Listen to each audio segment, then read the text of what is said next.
The third book, the Holy Sermon, the glory of all things, God, and that which is divine, and the divine nature, the beginning of things that are. 2.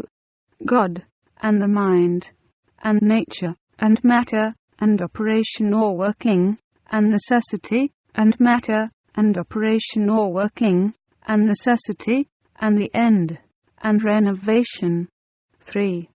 For there were in the chaos an infinite darkness in the abyss or bottomless depth, and water, and a subtle in spirit intelligible in power. And there went out the holy light, and the elements were coagulated from the sand out of the moist substance. 4. And all the gods distinguished the nature full of seeds. 5.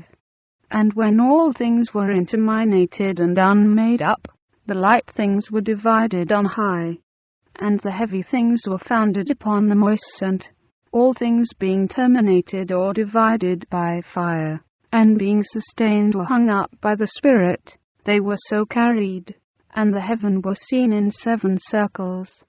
6. And the gods were seen in their ideas of the stars, with all their signs, and the stars were numbered with the gods in them. And the sphere was all lined with air, carried about in a circular motion by the Spirit of God.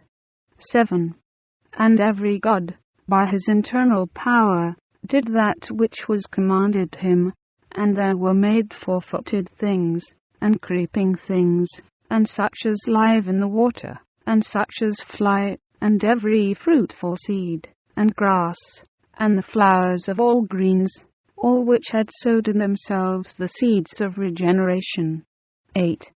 As also the generations of men, to the knowledge of the divine works, and a lively or working testimony of nature, and a multitude of men, and the dominion of all things under heaven, and the knowledge of good things, and to be increased and increasing, and multiplied in multitude. 9.